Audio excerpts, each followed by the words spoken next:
Okay. I'd like to call this meeting to order tonight of the Town of Rising Sun Mayor and Commissioners on April 26, 2022 at about 14 p.m. Call to order, please. I'm sorry, roll call, please. Commissioner Braun? Here. Commissioner Shepard? Here. Commissioner Pearson? Here. Commissioner Warnick? Here. Let the record show that you do have a quorum. Okay. And with that, we'll do the Pledge of Allegiance. I pledge allegiance to the flag of the United States of America and to the republic for which it stands, one nation, under God, indivisible, with liberty and justice for all. So, with that, I'd like to have a moment of silence for all those in harm's way here and abroad, and for those in the Ukraine that are still dealing with the challenging conflicts going on over there.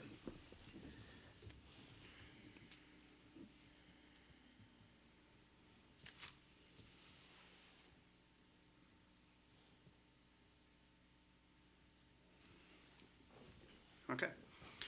And I see we have no public presentations. That's still the case? That is correct. Okay. Resolution 2022-09 Colonial Way Road dedication. Okay. Town Administrator, do you want to Yes. give a summary of that? So essentially what you have before you, and it explains it a little bit more in the resolution itself, but Colonial Way off of Joseph Biggs Memorial Highway, right across from the fire company, there is about a 633-foot portion of that road that is owned by the county. The remaining 1,373 feet extending all the way to where Dawn Drive comes off of Lion Drive and Dead End, which is right near the rear entrance to the town center, shopping center up there. So from that rear entrance, all the way to within 633 feet of Joseph Biggs Memorial Highway is actually not a dedicated street. As you'll see in the resolution, there's been various land development projects in that stretch of road related to the Cecil County Library, Stone Run Medical Center in there, Fairview Senior Housing, the Domino's Pizza up there. Those were all done by a developer over a 2-3 decade period. And in 1999, which would be normal, the developer, in doing all this work, paid for the construction and development of Colonial Way. And under normal circumstances, that road would have been dedicated to somebody at that time. Now, I'm not exactly sure of when the annexation of some of that property happened. Some of the first developments appear to have been back in the late 80s, some of the things that were done. So for all intents and purposes, when that stretch of road started out, it was in the county. So the natural reaction would be to have the road conveyed over to the county.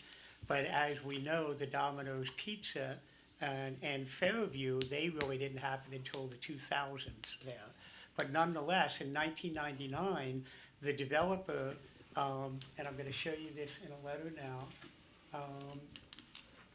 the developer had received permission from Cecil County back in 1999, where the Cecil County Board of Commissioners was going to take dedication on that road. It did not happen, and I don't think a whole lot of people realized that it never happened. So what that means is from at least when that road was first built until this very day, Colonial Way is actually owned by the landowner of the 26 acres of land, tax parcel, I believe it's 103 in the resolution. So it's technically owned by the landowner.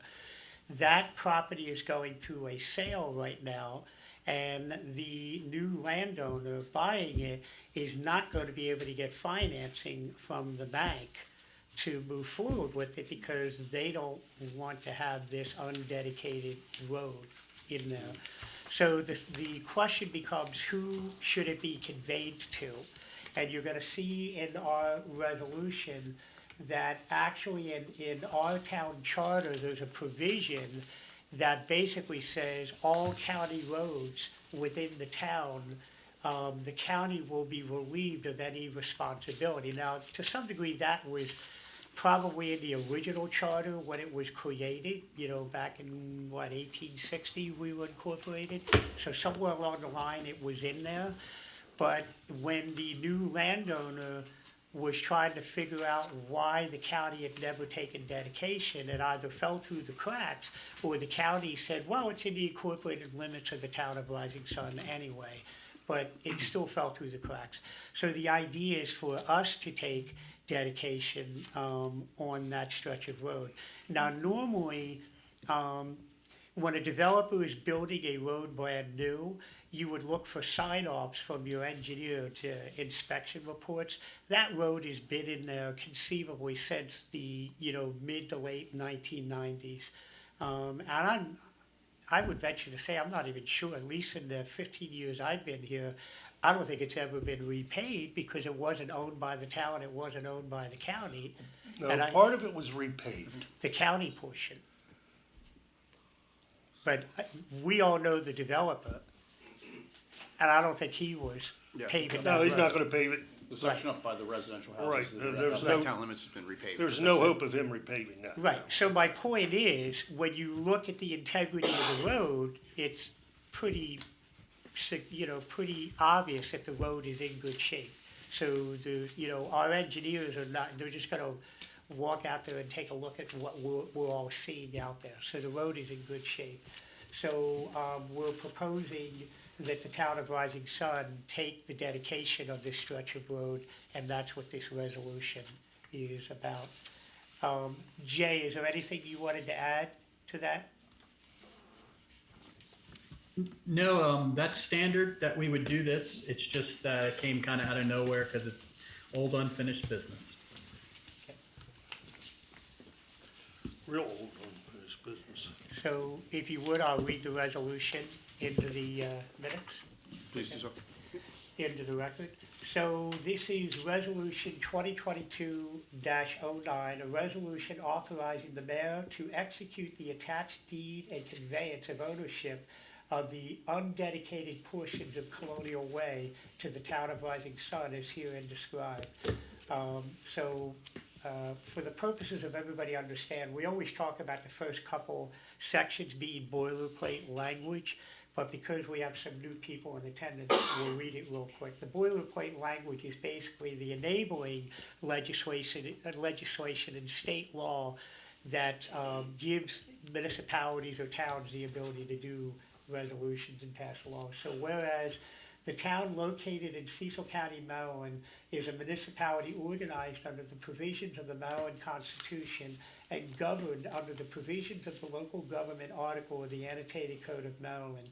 And whereas the town is proclaimed as a perpetual entity with the right to pass laws, and whereas pursuant to section C-17 titled General Sewers, Grading, Paving, and Lighting of Streets, Water of the town charter, subsection A titled Construction and Maintenance of New Streets, etc., subnote 1, it states, the county commissioner shall be relieved from the care of the roads, streets, and alleys within the corporate limits of the town of Rising Sun, and the care of the same shall be transferred to the mayor and commissioners of said town.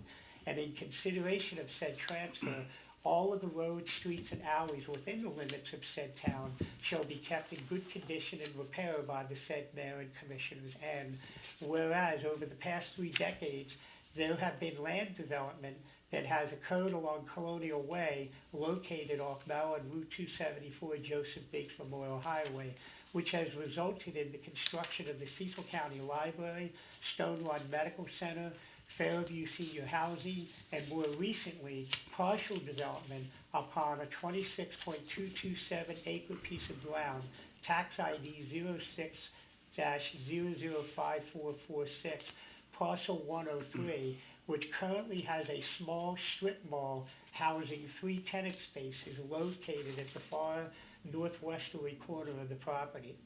And whereas these developments have been serviced by Colonial Way, which is made up of two portions, one being owned by the Cecil County Board of Commissioners and is approximately 633 feet long, and an extension of Colonial Way, roughly 1,373 feet long, undedicated portion, which was constructed and paid for by the developer in order to develop the above-mentioned lands.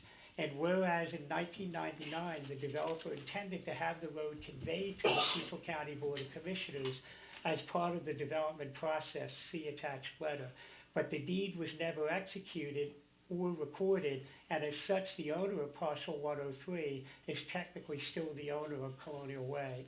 And whereas based upon the above section of the town code and the fact that the road was never legally conveyed, it makes sense that the undedicated portion of the road be conveyed directly to the town of Rising Sun as detailed in the attached deed dated April 22nd, 2022.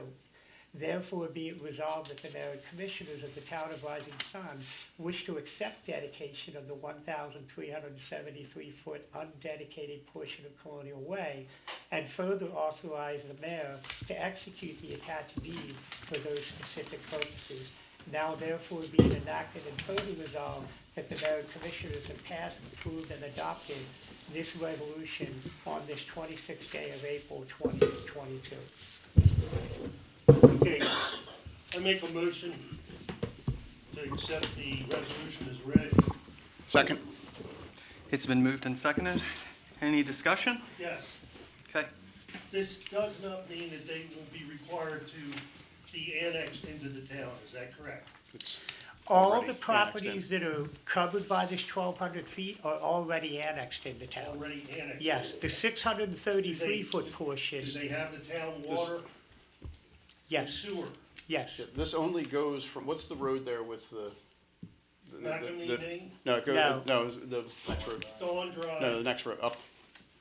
Sure, You're talking where the water tower is at? yes. Yeah, we're by. It's by only Duck from that road Road. down to where Dawn Drive is. Mountain. Yeah, It's not all the way out to 270, Oh, okay. 273, correct. it's, or 274. It's- 274. It's from that road out to 274 is still county, yeah. yes. Is there any more discussion? Hearing none. All in favor? Aye. Passes. Thank you. Next on the agenda is a circuit rider program with the town of Perryville. Town administrator, do you have that? Mr. Mayor, can you just point out the fact that you've joined the meeting, because some people have noted that it's difficult to tell voices apart. This is Travis Marion, and I've joined the meeting. Town administrator, do you have that? So, I was contacted by the town administrator of Perryville, who wanted to know if we were interested in basically going into a partnership to share the cost of a circuit rider that would be, their specific job would be to seek out and write grants. Now, we've been very successful here in grants writing. However, there are numerous grants that we just don't have the time to pursue. So this is something that would be funded by the Department of Community Housing and Development. Right now, I believe it's Charlestown and Northeast are looking at, or they actually already have a circuit rider grant writer. And so Perryville was interested to see if we would be interested in doing that. If you guys vote to do that, I would be filling out the declaration of interest. And then at a later date, I believe by June 3rd, we would have to pass a resolution stating that we're going to go in, we're going to commit to doing it. The declaration of interest is just to get in the selection process to say, okay, DHCD is willing to provide this service. Now, there is mention of an in-kind contribution there, but we're having a hard time figuring out what that in-kind contribution might be. We're of the mindset that potentially it just means that we are providing office space and computers for that person to be able to come to the respective town halls and do work. We're not although we are not anticipating a cost, I would probably be budgeting in our budget $10,000 to $15,000. And I'm just real simply just suggesting that, and I'm just trying to come up with some reasonable numbers, that a grant writer might cost the state $60,000 to $70,000 when it's all said and done. And if we're sharing that cost, you know, you would think that they're gonna provide at least 50% of that cost, and then potentially the two towns would have to split the difference. So neither myself or the Perryville Town Administrator believe at this point that there's actually an out-of-pocket expense, but we're just giving you forewarning that we're both thinking it might be $10,000 to $15,000. We'll find out once we submit the declaration of intent. And this does not bind you to anything. It's not until you were to pass the resolution by June 3rd, and at that point, we would have more information to come back to you on what that looks like. We just need to meet a May 3rd deadline if we're interested in being eligible for it. So is anyone opposed to moving forward with this? I make a motion that we submit a declaration of intent to the Maryland Department of Housing and Community Development. Second. And that's regarding a circuit rider program with the town of Perryville, correct? Yes. Okay.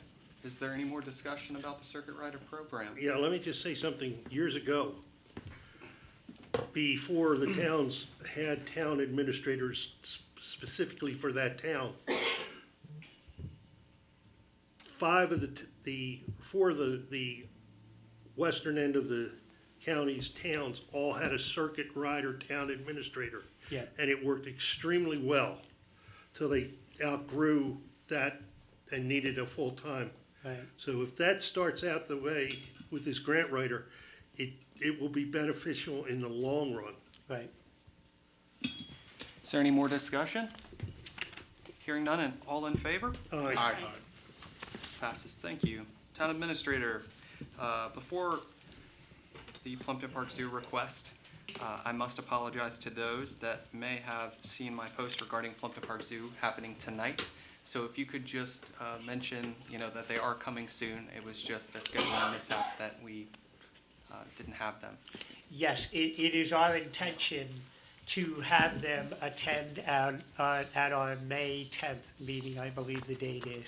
We ran into a little bit of a problem getting a location. Our go-to entity, we had an issue at the last minute. So we're gonna try to find another facility to be able to, because this room's not quite big enough. Lions, tigers, and bears. Yeah, Oh my. yeah. Thank you, Town Administrator. Citizens input, would anyone like to speak this evening?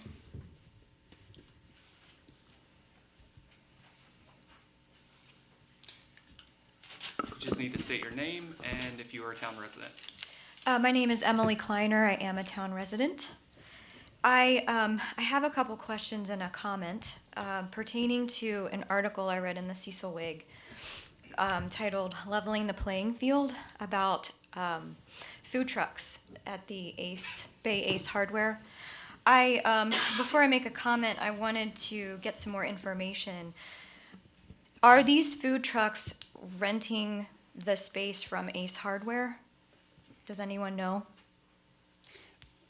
I'd be happy, do you guys want me to answer the I'm okay question with that you she has? asking, yes. Okay, that we're not making an assumption that they are or not. Okay, so is it considered the store's property or the town's property? It would be considered, it's the store, the property owner's property. Yeah, Okay. It's not the town's property. Well, I have a concern then about charging them a fee if they're not utilizing any town services. Are you asking me for the reason for it? Yes. So, in every town, there's what is called a zoning code. And the way I always like to explain it is a zoning code is what stops a gas station from popping up in the middle of a residential neighborhood. So you have zoning districts where different types of businesses and properties or whatever are able to operate and what they can do. And zoning codes are specifically about providing peace and harmony and tranquility between different uses and to separate incompatible uses. It doesn't matter if it's private property or public property, zoning codes apply to private properties because again, that's what stops a property owner who lives in the middle of a residential neighborhood to say, you know what, I got a great deal with Sunoco, I'm gonna open up a Sunoco gas station in the middle. So that's sort of a rather graphic way of driving home the point that it doesn't matter that it's private property, it's regulated by the zoning code. And that's, I don't want to keep going on. If you have another, I think I know what you're going to ask me, but if you want to ask me more questions, I'd be happy to give you the whole rundown on what's involved. I appreciate that. Yeah. Thank you. I am trying to understand that because I know that I'm curious about how that area is zoned then. Is it zoned residential? No, it's zoned central commercial. So what is the point of contention then? What's the Well, disconnect? what I think, I'm going to be very blunt, the article did not do justice to what the subject matter was. Okay. This has nothing to do with Ace Hardware and what that particular vendor is. It's, first of all, our zoning code has required these types of inspections on all these types of business. So let me give you an example.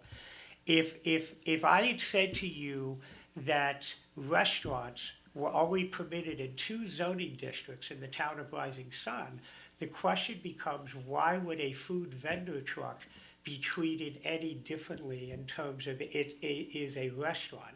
So on one hand, when you require them to get a license for that, you're making sure that what they are proposing to do is compatible with the area that they're in. So in the case of Ace Hardware, there's absolutely nothing wrong with a food truck being at Ace Hardware in the central commercial because a restaurant is permitted in the central commercial area. However, there are other things that get triggered, and what I meant when I said leveling the playing field, there are things that anyone else in a brick and mortar would have to do. So for instance, a brick and mortar has to provide a certain amount of parking. And so think of it this way, in a commercial area, if somebody wants to operate a commercial business and it's wildly successful, but they don't have the parking to accommodate it, that parking then goes in, example, into the residential areas. And now you have people who can't park in front of their houses because of the overflow of parking. I'm not suggesting that that's what happens down there. I'm suggesting that that's all part of the checklist that you go through to make sure that when you're going to allow any business to operate, they can meet the intent of the objectives of the code. So when you look at an Ace Hardware and what they're trying to do, hypothetically, and I want to be very clear because you're gonna find out later on that it is not the town's intent to not allow food vendor trucks. That's where I don't that have that article impression. did not do Right. justice here, is that hypothetically, if a particular business has to have a certain number of parking spaces and you invite another new business in that's competing for that parking space, you hypothetically run the risk of overflow parking going into an area. Now, I want to be very clear of what I'm saying. I'm not suggesting that we want to be hard on the food vendor trucks because you're gonna look past the parking, if that makes sense, because of the value and what food trucks are really doing. But and let's use Ace Hardware, if Ace Hardware came to us and said, hey, we want to build a brick and mortar building out there and start selling stuff out of it, they wouldn't be able to do it because they're taking up the parking that's required. So in that particular case, we would be looking to make sure that there aren't any issues. Here's another thing that comes up in the zoning code. And the board remembers this just recently when we were talking about changing some of the zoning.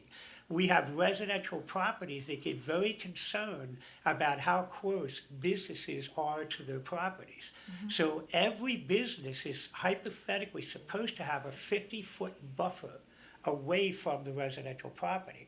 So in the case of Ace Hardware, we would be able to go in and say, operate right where you're at. Don't be on the side of the parking lot right next to the residential neighbor's property on it. And so we're making sure that they are doing that.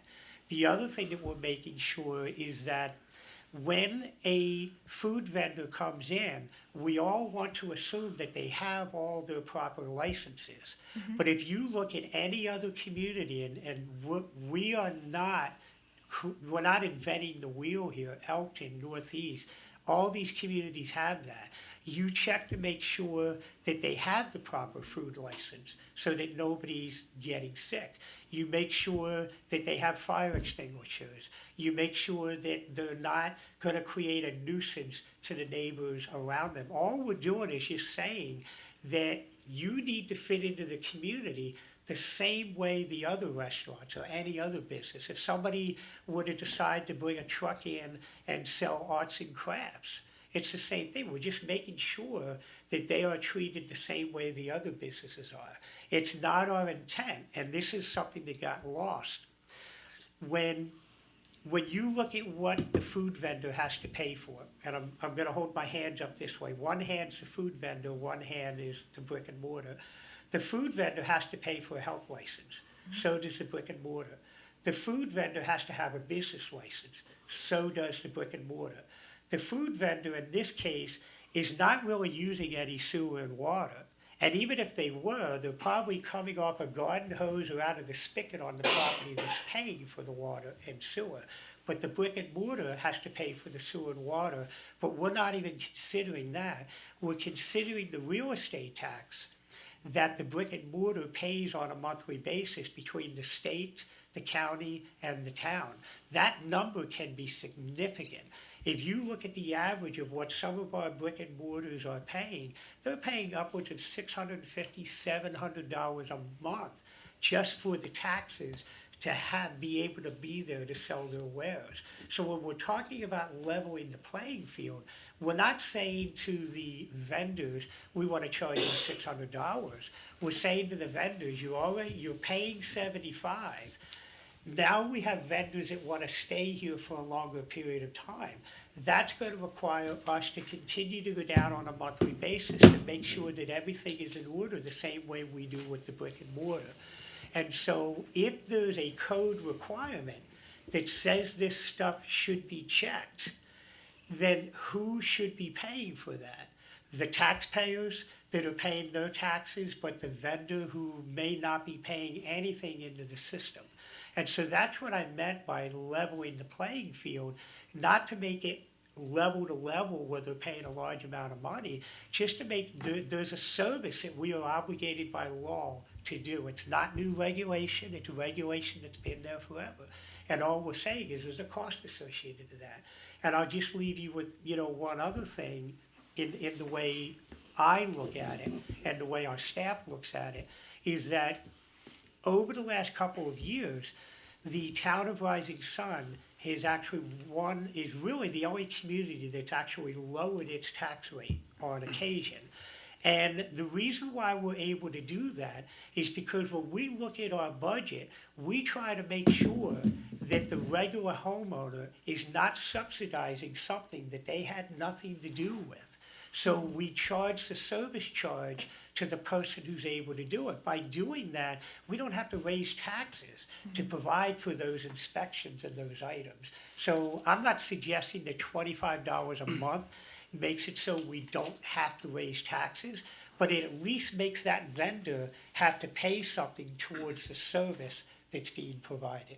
So I hope I was able to answer your question on the mindset behind it. Yeah, that's extremely helpful. I agree that the article was not clear.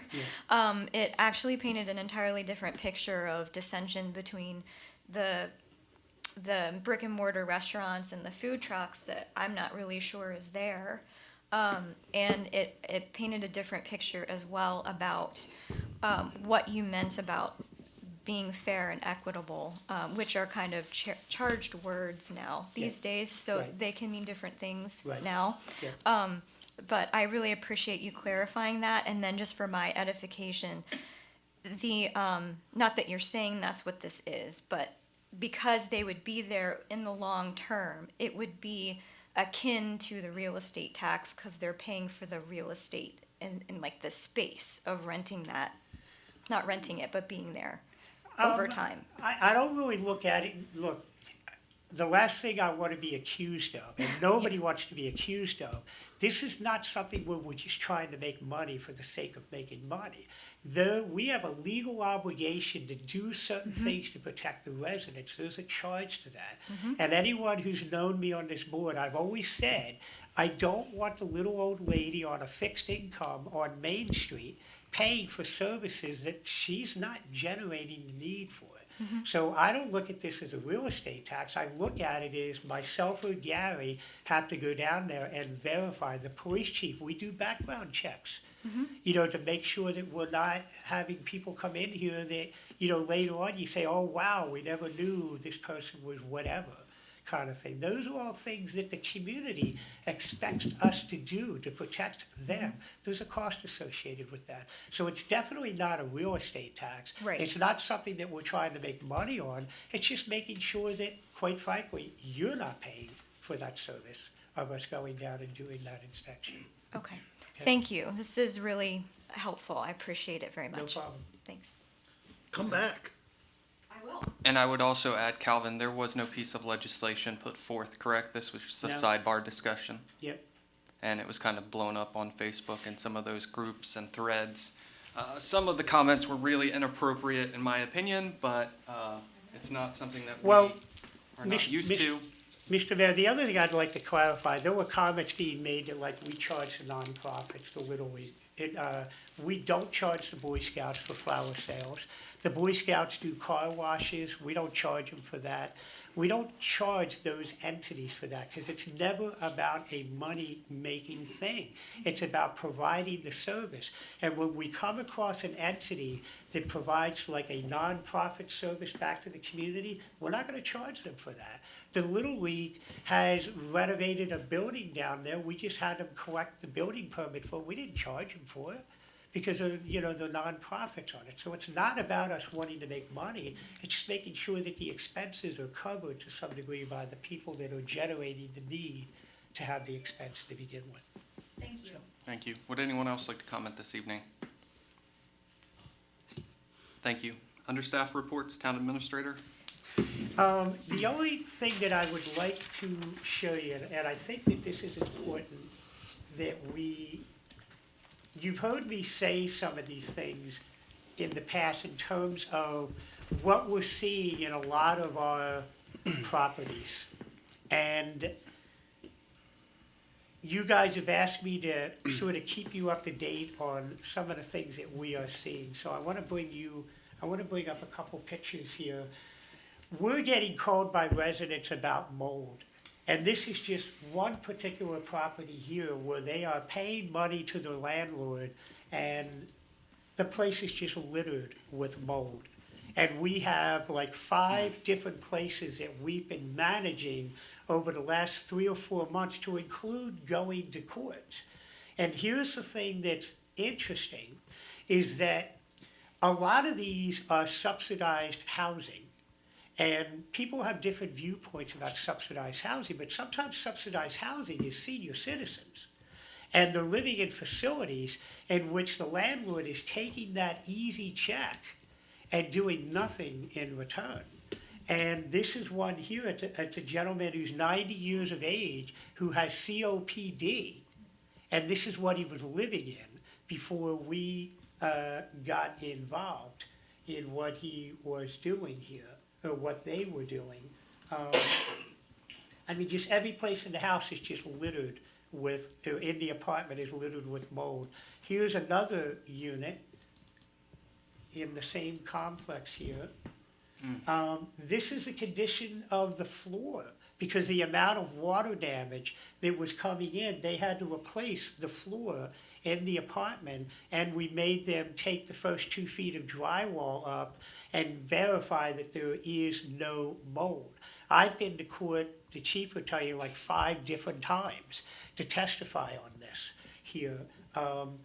there's some people that are really being taken advantage of, and when you dig into it, you know, this is what's underneath the carpeting, just the mold. Now, when I say there's mold, I'm not a mold expert. We're making the landlord go and get a mold expert, and they're doing air sampling tests in the condition that we find it in. They're treating it, and then we're making them do air sampling tests from a third-party laboratory to come back and say the mold has been eradicated. The thing is, it's subsidized housing, but the federal government is not paying attention to this. The Cecil County Health Department has no jurisdiction in it. So we got to the point where people were calling us just devastated that they can't get anybody to deal with the mold. So we do have a section in our property maintenance code that generally says you can't have mold in your property.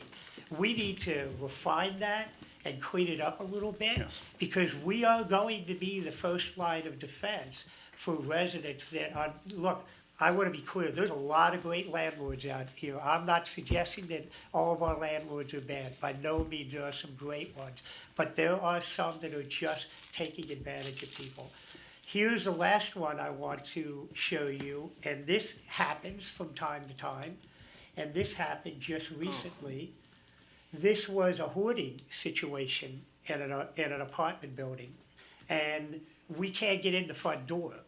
That's the door that we were trying to get into. And then once you got the front door open here, that's what it was in the front door.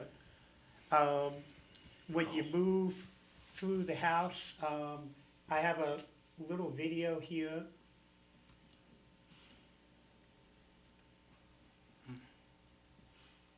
And what I'm gonna It's do April here 20. is, because these become legal issues, I don't wanna get into names and the locations and stuff like that, because we could end up going to court. But this is someone that lives in town. Yes, this is a rental unit. Well, If you And look this, real you said this close, is an apartment building, so this is, presumably there's other apartments and other Yes, people did it- living next to this that next could to be it, dealing underneath with it, and everything rodents else. And if and you look real fire close, hazard and all those things. you had to keep your mouth shut because of the amount of bugs. And you can see in the video every once in a while the bugs that fly by in here.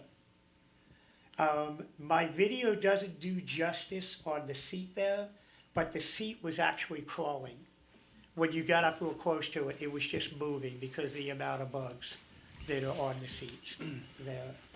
So, cigarette butts pushed out on the carpet. How the place didn't catch on fire, I'm not sure. Right, and put other residents in danger. Yeah.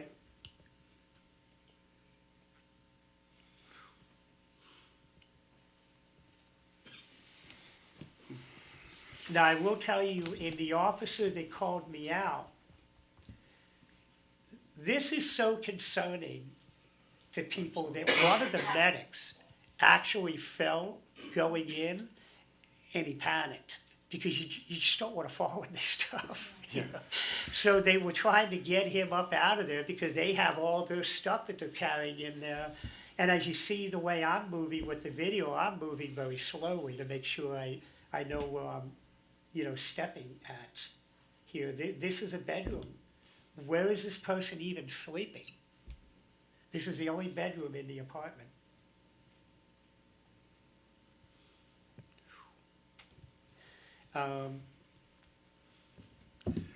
Calvin, I have to ask this question. Have we gotten that person some help? Yes. And let me give, I think it's important for people to get a flavor of how we as a staff operate here. I've said this before, and it's something that we're really proud of, and that everybody should be proud of. We're the only community that gives payment plans on water bills. If you don't pay your Delmarva electric bill, it gets turned off. If you don't pay your water bill in other communities, it gets turned off.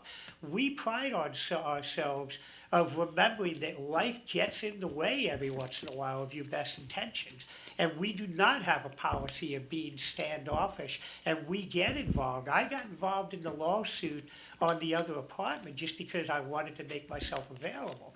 This particular person here, I'm in communication with a legal aid, and they're using my video and pictures, and I told them I'll be happy to go in and testify to any hearing you need to get these people the help that they need. And I'm saying that because a lot of times local government especially, it's just, sorry man, it's what the code says you have to do. That's not the way we operate. We try to find solutions to what people are trying to do, not try to be a further hindrance. So, I wanna see here, I very reluctantly opened up the refrigerator. Oh, man, don't ever do that. I couldn't get it open far enough, so from what I saw, it wasn't too bad, but, we worked, the daughter, that was actually her hamster there. And so we got a hold of the landlord, and I was able to work out with him, open up the door, let the woman get in there and get the hamster, because it hasn't been fed. Oh, I'm sorry, guinea pig. It was a guinea pig.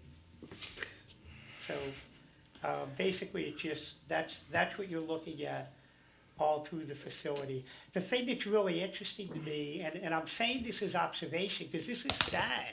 The daughter was crying on the phone, blaming herself.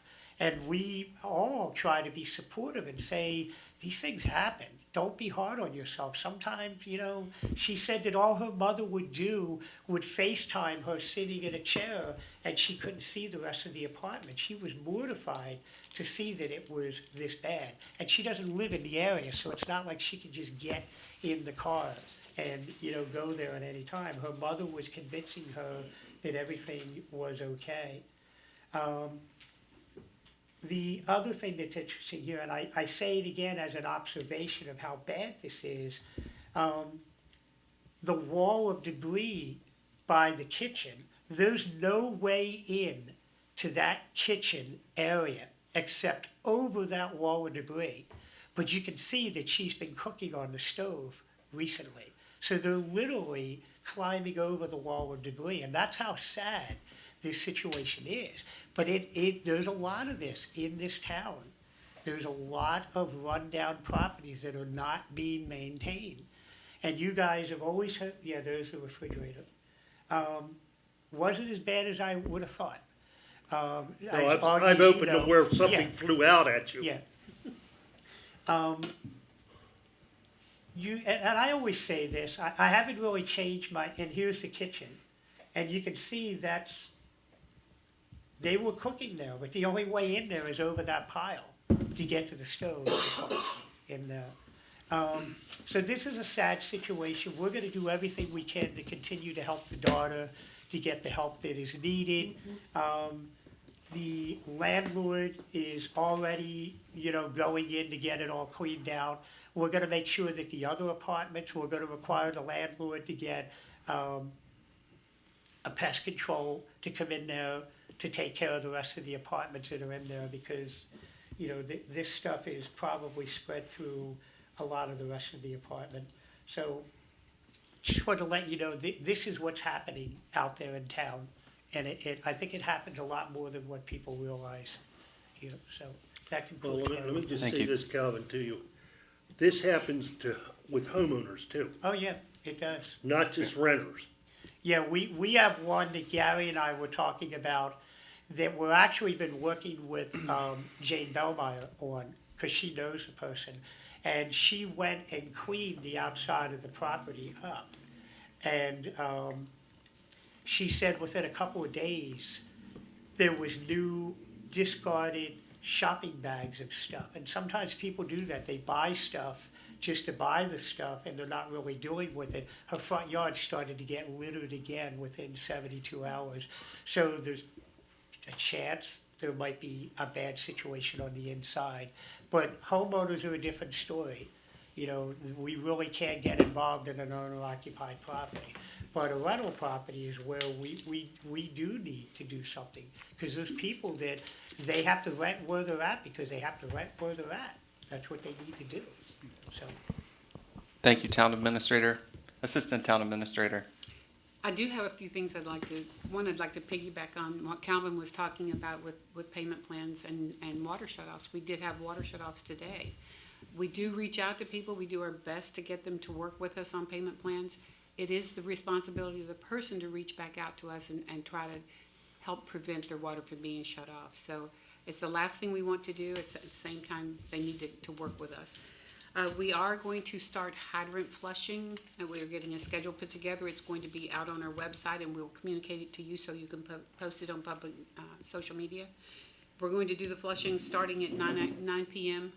To maybe 2 or 3 o'clock in the morning, so there's no impact to families, very little impact to families, and the reason we're going to publish the schedule is so people can run their water until it's clear. We are also working to get our new website up. We have 4 more days to finish some of the tasks we need to do, so I will be reaching out to everyone to make sure that we meet that goal. Other than that, I want to thank our Public Works Department again for all their help with the Tiger Trot and with the Police Department as well. So that's it for me. Thank We you. should congratulate Judy on her election as the secretary for the Cecil Harford Did you go MML. to the bathroom then? Yeah, You want to tell that story, Dave? yeah. Well, hey, she got up to go to the bathroom and we voted her in and came back and we applauded Hang on for to a her. round of applause. What happens when you walk away for a moment? Yeah, and then we gave her a standing ovation when she came back out. Congratulations. Thank you, Assistant Town Administrator. Chief? If you don't mind, I'll stay here and do my presentation. Is that okay? All right. A couple things. One, I do want to piggyback on Calvin's, the circuit rider for grant writing. I currently, there's a movement towards refund the police, and I think we need to hop on board with that part of the movement. If it's available with the grant writer, it would be great. Okay. Second, the video you saw with the apartments and houses, that happens more often than you think. It's, as a law enforcement officer, we prepare ourselves daily so that when we get home, you're, changing uniforms or taking your clothes off in the driveway of your house because all of the things you were exposed to, fire department, so forth, all the things you were exposed to going into some of these houses and apartments that resemble what you saw in the video. Lastly, I have given you the police blotter for the last 2 weeks. It's been 110 calls for service. There are no specific trends that we've identified at this point in time, and that's my report unless there's questions. Thank you, Chief. My report is Town Engineer, He's not able to make it, but we do have the town attorney on board. Town Attorney. We're not hearing you, Jay. We're not hearing you. You don't have the microphone muted. I mean, the speaker's muted on the computer. No. We did a sound check earlier. I think though the video was muted. I think you muted it because of that video Yeah, that you hold were on showing. 1 second.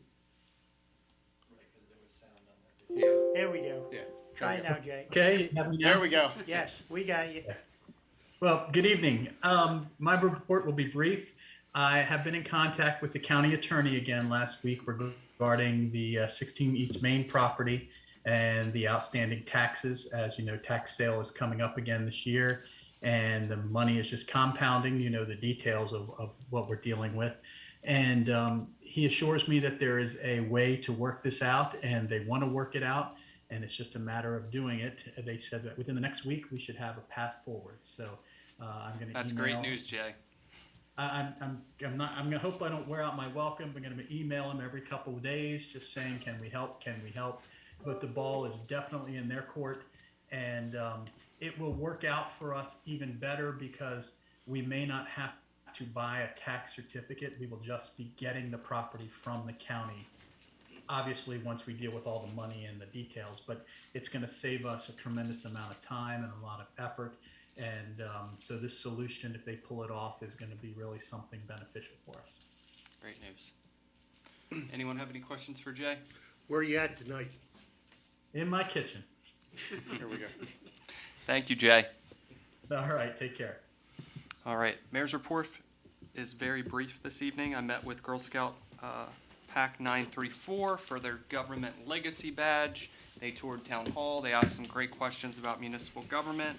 I definitely enjoyed hosting the girls. The website, I'm currently working on a welcome message, Judy, so I will try to get that back to you as quickly as possible. That is the end of my report. I'm actually going to Commissioner Braun, I have no report. Commissioner Pearson, None. Commissioner Shepard. I have a report tonight. Actually, I just have some comments. I sold my property in town, so tonight is my last official meeting as commissioner. So appreciate everything, and I will still be on duty until Saturday at midnight. After that, call any of them. Thank you, Commissioner Shepard. It's 5 years that you actually served both different both terms. terms, yes. Yeah, between the two different terms. So we certainly thank you for your service, Joe, and for being a part of the Residence Zone community for so many years, and wish you well wherever you end up. Commissioner Warnick. I have a statement tonight. I'd like to start off my comments with a synopsis of local government. The town of Rising Sun consists of a mayor and 4 commissioners. Generally, the mayor conducts the meetings and the commissioners vote on legislation. If the commissioners come to a tie vote, it falls to the mayor to break a tie. This does not preclude the mayor from having an opinion or even influence in how the board conducts the business of the town, quite the opposite, because ultimately the commissioners are a representative body. And just like citizens have influence over our decisions, so does the mayor. The legislative process for the town is different than larger bodies of government. Most people understand that the federal and state government have a very clear distinction of executive, legislative, and judicial branches. The town is different. The Board of Commissioners act as a legislative and executive body. We pass legislation, then we hold the town administrator responsible to operate the town within the legislative confines that we set as a board. We must have a collective majority vote to conduct all business, and as such, business is conducted by one person, not conducted by one person without the authority of the collective body. Furthermore, the board operates within certain norms. State law and town charter are designed to ensure that we operate in a public manner. This means to conduct business as a collective body, we must conduct business in the open. The way we accomplish that is to have meetings on a regular basis as defined by the town code. This is important because the faith and trust of the public is born in public meetings. No one wants to see town government conducted in backroom deals. This also means there is a standard of conduct for elected officials of the town. It is crucial to the sanctity of the legislative process that the meetings are conducted in such a manner, and it is important that as an elected body that we do not undermine the process.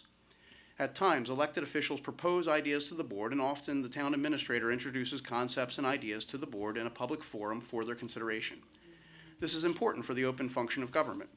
Sometimes the ideas introduced as forward-looking and attempting to be preemptive to challenges that may be off on the horizon. Sometimes these ideas are further developed into different forms of legislation known as ordinances and resolutions. Both of those instruments have a legislative process for introduction and ultimately considered to become law.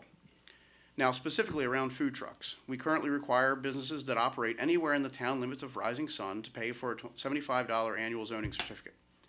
This is to ensure they operate in a manner that complies with town ordinances and regulations, including ensuring safe and compatible operations with the town and its citizens.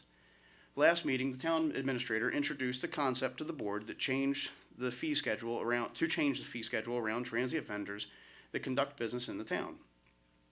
This would include food trucks among other entities. This concept was not a new regulation, but simply a change to the existing fee schedule.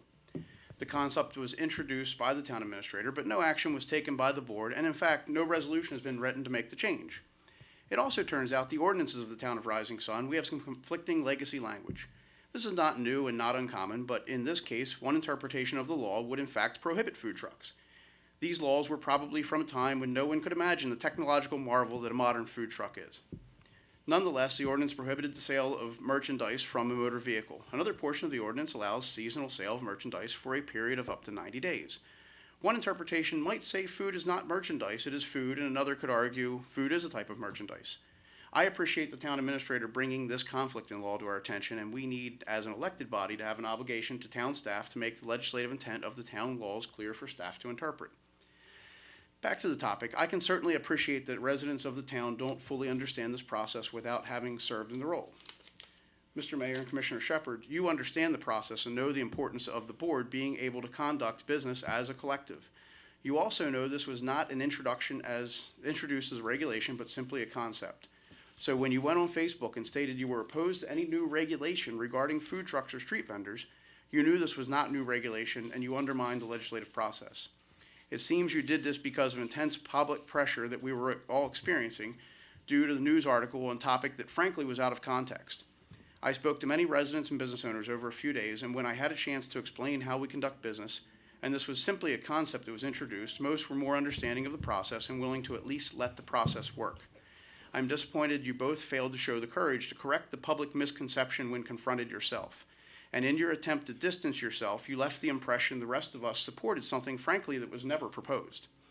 At this point, I don't know if we're moving forward with any fee schedule changes as proposed in the meeting. I think we have an obligation to fix the law to make sure that the town has clear legislative intent, and I'm in support of allowing food trucks, frankly. If we do not, if we do, we would have a public discussion about those changes and would ultimately have a public vote. But regardless of this particular topic, it is important that we go back to legislating, not through social media, but in the manner that was intended under state law and town charter. That's my report. Any discussion? All right, the only discussion that I will make is that, frankly, that could have been discussed with myself and Commissioner Shepard prior to the meeting or at any point in time before the meeting was held, but unfortunately it wasn't. No, sir, let me stop it right there. When you put it out on social media, you eliminated any chance for us to discuss it privately. This is the proper discussion to have a public conversation, not social media. Is there any more discussion to come before the board this evening? Nope.